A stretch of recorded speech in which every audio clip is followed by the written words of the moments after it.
स्वभाव से शांत रहने वाले झामुमो के बोरियो से विधायक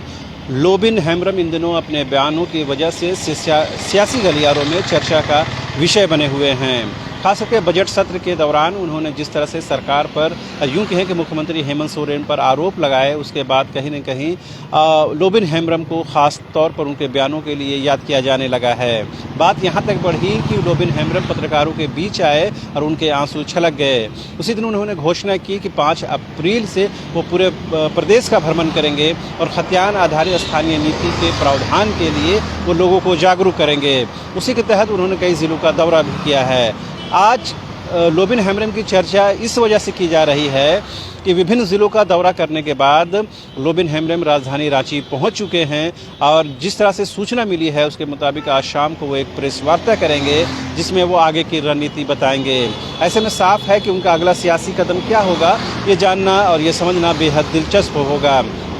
लेकिन पिछले दिनों जिस तरह से झामुमो के जो वरिष्ठ नेता हैं, विधायक है स्टीफन मरांडी, उन्होंने सीता सोरेन को लेकर के या लोबिन हेम्ब्रम को लेकर जो बातें कही, उसके बाद एक बात तो बिल्कुल स्पष्ट हो गई है कि झामुमो के अंदर यानी अंदर खाने में सब कुछ सामान्य नहीं है। यही वजह है कि अब बयानबाजी पत्रकारों के बीच में तक पहुंच गई है और सियासी गलियारों से ये बात अब आम जनों तक पहुंच गई है। लिहाजा आज जो प्रेस वार्ता होगी लोबिन हेम्ब्रम के द्वारा, वो कई चीज़ों को स्पष्ट करेगी और इसमें तो एक बात बिल्कुल स्पष्ट होगी कि जिस तरह से स्टीफन मरांडी ने लोबिन हेम्ब्रम पर आरोप लगाए, उसका जवाब भी देने की कहीं न कहीं कोशिश होगी। तो देखने की ज़रूरत ये होगी कि क्या झामुमो के अंदर जो एक पैचअप करने की जो स्थिति थी, क्या वो पैचअप हो पाया है या नहीं, या वो पैचअप करने के बजाय और स्थिति बिगड़ गई है या विकट हो गई है, ये लोबिन हेम्ब्रम के आज के बयान के बाद ही पता चलेगा। लेकिन एक बात तो बिल्कुल स्पष्ट है कि खतियान को लेकर के पार्टी के अंदर एक राय नहीं है, ये एक राय नहीं दिखती है, या यूँ कहे कि एक राय बनाने की अब तक बहुत पुरजोर कोशिश भी नहीं हुई है।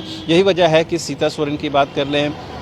या फिर लोबिन हेम्ब्रम की बात कर लें, ये लोग अलग स्टैंड रख रहे हैं, जबकि इनका काट करने के लिए खुद स्टीफन मरांडी पत्रकारों के बीच आते हैं और इनकी बातों को कहीं न कहीं निराधार साबित करने की कोशिश करते हैं। हालांकि कल ही जिस तरह से मुख्यमंत्री हेमंत सोरेन ने सिरोम टोली के सरना स्थल के सौंदर्यीकरण की नींव रखी, उसके बाद कहीं न कहीं ये बात जाहिर हो रही है कि खुद सरकार की तरफ से या मुख्यमंत्री की तरफ से ये बताने या यूँ कहें कि ये जताने की कोशिश हो रही है कि सरकार आदिवासियों या मूलवासियों के हितों का ख्याल रख रही है और जो भी उनकी आकांक्षाएं हैं उसे पूरा की जाएगी। लेकिन इस बीच झामुमो के पूर्व विधायक अमित महतो ने जिस तरह से अलग झारखंडी खतियानी पार्टी का गठन कर दिया है, उसके बाद भी कहीं न कहीं अब ये चर्चा जोरों पकड़ ली है कि क्या खतियान के आधार पर अभी और पार्टियां सामने आएंगी या और दल सामने आएंगे या यूं कहें कि और आंदोलनकारी सामने आएंगे। फिलहाल देखने वाली स्थिति होगी। लेकिन एक बात तो बिल्कुल स्पष्ट है कि झारखंड में भाषा को लेकर कहें या खतियान को लेकर कहें या फिर नियोजन को लेकर कहें, अभी समाज उद्वेलित होता हुआ नजर आ रहा है और बड़ी संख्या में जो बेरोजगार नौजवान हैं वो सड़कों की खाक छानने को मजबूर हैं। उम्मीद की जानी चाहिए कि सरकार के पास जो थोड़ा सा समय, जो थोड़ा सा वक्फा बचा हुआ है उनके कार्यकाल का, उस वक्फे में, उस कार्यकाल में सरकार जनहित के और जन मुद्दों को साधने की कोशिश करेगी ताकि सरकार जिस उम्मीद के साथ और जिस कमिटमेंट के साथ बैठी है उस प्रतिबद्धता को वो पूरा कर पाए। कैमरा पर्सन विकास के साथ रांची से न्यूज़ बाय स्कोप के लिए शहनवाज।